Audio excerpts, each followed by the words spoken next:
लालयेत पंच वर्षाणि 10 वर्षाणि ताड़येत प्राप्ते तु षोडशे वर्षे पुत्र मित्र वदाचरेत।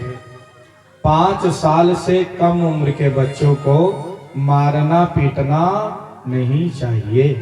5 साल तक बच्चों को केवल दुलार करो। पुराने जमाने में 5 साल तक लड़कों को स्कूल नहीं भेजा जाता था। अब तनिक होशदार अपने पांव पर खड़े होने लगे, बस मम्मी कहती हैं अपने खोपड़ी से हटाओ खरस्टक, सवेरे भेज दो स्कूल, कम से कम छुटकारा मिले। इसी बीच में हमारे बच्चे बर्बाद हो रहे हैं। क्यों? इसलिए क्योंकि समाज को मिटाने का सबसे बड़ा जिम्मा अगर किसी को है तो कॉन्वेंट स्कूलों को, कॉन्वेंट स्कूलें ही हमारे बच्चों को मिटाती हैं। अभी 25 दिसंबर को खूब तेजी से सोशल मीडिया पर, सबके मोबाइल के स्टेटस पर, फेसबुक पर क्या मनाया जा रहा था? कौन डे? हाँ, क्रिसमस डे मनाया जा रहा था। और प्लास्टिक फूल दिखा करके हमारी सनातन संस्कृति को ऐसे रद्द कर रहे हैं सब। कहते हैं वो बड़ा दिन है।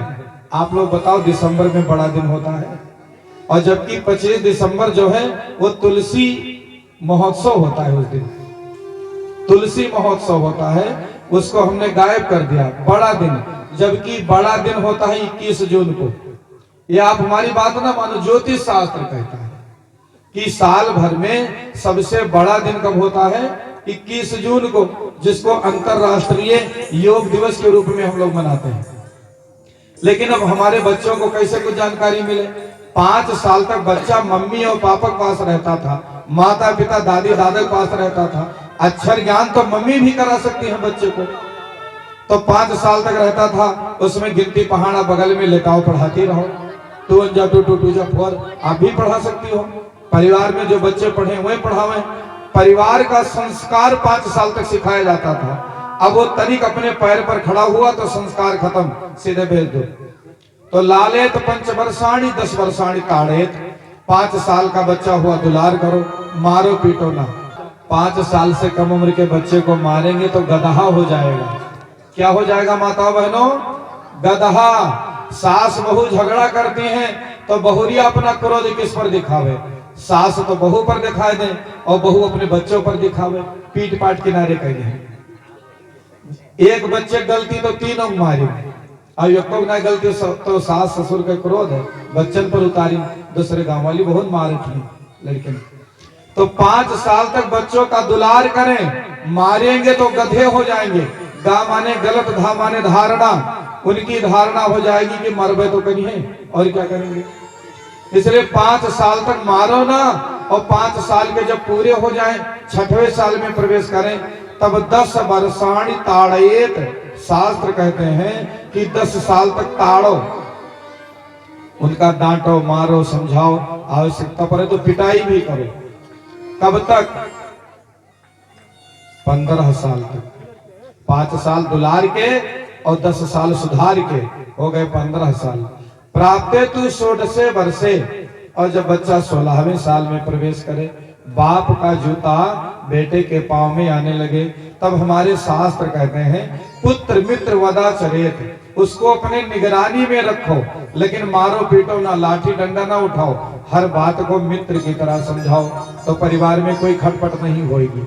लेकिन बच्चा 25-25 साल का हो जाता है, पिताजी ना साथ में बैठकर खाएंगे उसके, ना 1 घंटे बैठकर बतुआएंगे। अब लड़का होगा जवान और बाप की बुद्धि अलग, बच्चे की बुद्धि अलग, फिर कला कलेश होगा ही। तो बचपन से ही अगर साथ में बैठकर भोजन करो, पिता पुत्र 1 घंटे बात करो, वैचारिक मतभेद हो ही नहीं सकता। लेकिन हमको आपको समय है चौराहे बैठकर दूसरे घर के पंचायत कर रहे हैं, लेकिन अपने घर में भाई भाई बैठ जाओ, बाप बेटे बैठ जाओ एक साथ। और एक नियम तो लागू ही करिए परिवार में, संगति करण के बिना कभी जीवन में परिवर्तन नहीं आएगा। तो पुरुषों को चाहिए कि एक टाइम का भोजन पूरे परिवार के लोग एक साथ में बैठकर खाओ। अब बताओ, बाबा बैठे हो, पोता बैठा हो, बेटे बैठे हो, भाई भाई बैठे हो, और सब एक साथ भोजन करें तो कितना अच्छा लगेगा, प्रेम बढ़ेगा। और सास बहू देवरानी जेठानी ननद भौजाई ये सब साथ में खाएं। आज भाग दौड़ की जिंदगी है, जिसकी मर्जी जब खाए, लेकिन 24 घंटे में एक बार तो कम से कम परिवार के लोग साथ में खाओ। मैं आपको व्यासपीठ से विश्वास दिलाता हूँ, एक सप्ताह केवल आप साथ में भोजन करो पूरे परिवार के, अपने आप प्रेम न पैदा हो जाए तो कहना है।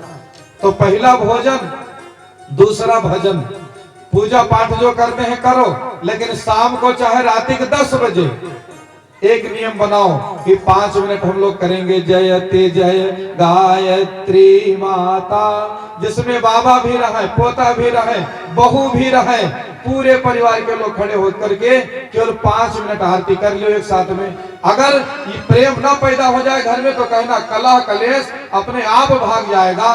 घर से कलह कलेश भगाने का सबसे सरल तरीका यही है, 5 मिनट खड़े होकर सब लोग आरती कर लो और एक जून का भोजन साथ में खा लो। केवल कहने से बात नहीं बनेगी भैया, करने से बात बनेगी, क्योंकि संगतिकरण होगा तो ही बात बनेगी। ये हमारे आपके बुजुर्ग बहुत बुद्धिमान थे, वह जानते थे कि आदमी अपनी परंपराओं को नष्ट कर देगा, इसलिए उन्होंने 2 त्योहार बना रखा था जिसमें पूरे घर वाले साथ हम खाएंगे। साल भर में 2 त्योहार कौन है? एक अभी आने वाला है, चाहे अकेले खाओ लेकिन वह दिन साथ में खाना पड़ता है। नवा, क्या नवा, तो नवा का 6 महीने में कई बार वो ट्रेनिंग है, और ट्रेनिंग में बताया जाता है कि आपको ऐसे कार्य करना है। 6 महीने में एक बार याद दिलाया जाता है भोजन करने का सहूर, भोजन करने की तमीज, कि 24 घंटे में एक बार साथ में खाओ, लेकिन नवा के दिन कोने में खाए नहीं मुंह घुमाई, और उसके बाद फिर सावन नहीं लगाई। तो ये जो त्योहार हैं, जो पर्व हैं, ये हमको आपको प्रशिक्षण देने के लिए आते हैं, याद दिलाने के लिए आते हैं। बुजुर्गों ने इन सब त्योहारों की इसीलिए व्यवस्था बनाई थी। बच्चा जब लेटता था तो अपने बाबा के लगे, बाबा और पोता का भाई जैसा प्रेम होता है। हमने देखा है कि बाप बेटे में भले ही 36 का आंकड़ा हो, लेकिन दुनिया में बिरले ऐसे कोई होंगे जिनके बाबा पोते में न बनती हो। नहीं तो बाबा पोते की बिल्कुल दोस्ती हो ही जाती है। क्यों? क्योंकि बुढ़ापा भी बचपन की तरह और पोता भी बचपन, तो दोनों की खूब दोस्ती होती है। चाहे जितना कट्टर आदमी हो, बेटों को कभी साथ ना बैठाया हो, लेकिन पोतों को तो कांधे बैठा लेते हैं। पोते कहते हैं बाबा घोड़ा बनो, तो बाबा बनना पड़ता है, बन ही जाते हैं। बाबा के बगल में पोते लेटते थे तो बाबा कहते थे बोलो 2 एकम 2, 2 दूनी 4, पढ़ाते थे, बच्चे सब सीख लेते थे। अब मम्मी चाहती ही नहीं है कि हमारा बच्चा अपने दादी बाबा के पास जाए, और दादी बाबा कहाँ चाहते हैं, उन्होंने मोबाइल में अच्छे फुर्सत नहीं है। तो अपने रिश्तों को समय दीजिए, अगर बेहतर बनाना है तो थोड़ा समय देंगे, सब अच्छा हो जाएगा। अभी नहीं कुछ भी बिगड़ा है। सब कहते हैं महाराज जमाना बहुत बिगड़ गया, जमाना कुछ नहीं बिगड़ा है। बिगड़ा कौन है? सूरज न बदला, चांद न बदला, ना बदला आसमान, केवल बदल गया इंसान।